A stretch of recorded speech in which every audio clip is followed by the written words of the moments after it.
with the maturation of data from some of the phase 3 trials that we've seen over the years in immune checkpoint inhibition landscape, we're beginning to see long-term survival data. Pasi, we saw the data from 017, 057 trials, the CheckMate series with Nivo. Talk us through those data and what they mean for patients. Yeah, I think all of us have now seen patients that are living longer than what we would have potentially have expected a priori when they're getting single agent or combination checkpoint inhibition.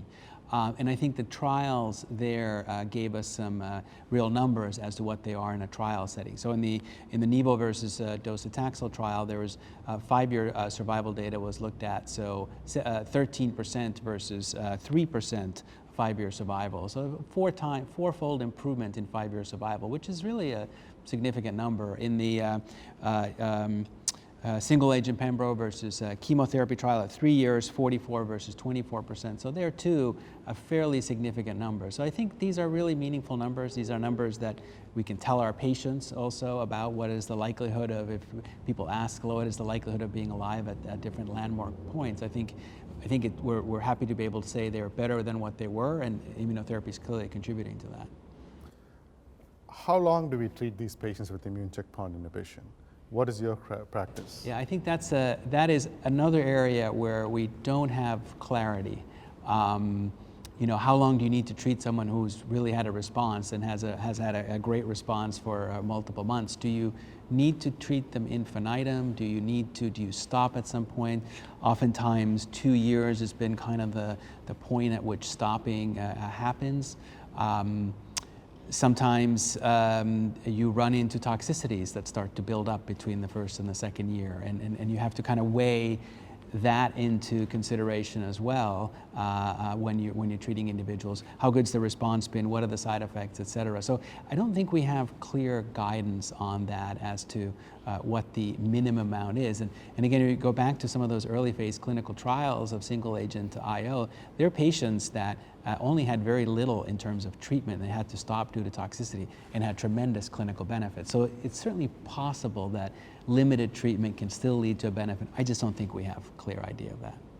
Adding to that, a recent CheckMate study result suggests that 2 years is better than 1 year treatment without a significant increase of immune-mediated adverse events. So if I choose a 1 year treatment or 2 year treatment among my patients, I will choose 2 year treatment rather than 1 year treatment. Sure, and the best evidence, it is exploratory.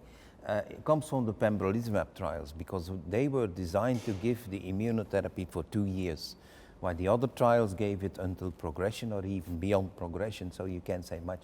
But pembrolizumab was stopped after 2 years, and in the second line study, in patients that had pembrolizumab for 2 years and then they stopped, about 1/3 of them relapsed from year 2 to year 3. So that's quite more than it is in metastatic melanoma. So even for lung cancer, stopping after 2 years is debatable. On the other hand, in the recent update of the KEYNOTE-24, where pembrolizumab was also given single agent for 24 months, it was reported recently by Dr. Martin Reck that in the year 2 to 3, at 3 years, 97% of the patients were still doing fine in KEYNOTE-24. So it's not the same as in second line. So I mean, there's no certainty at all. You can use the 2 year barrier. Actually, we don't do it at the present time. We try to prolong the intervals to 6 weeks, but we continue. I think it's certainly an area where we need more research. Right.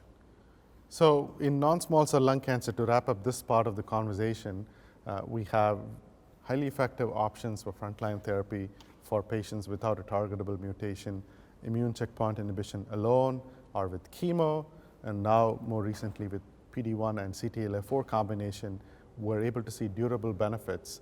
Still, we're only benefiting a subset of patients. There's still more work to be done in developing novel approaches to broaden the subset of patients that benefit from immune checkpoint inhibition.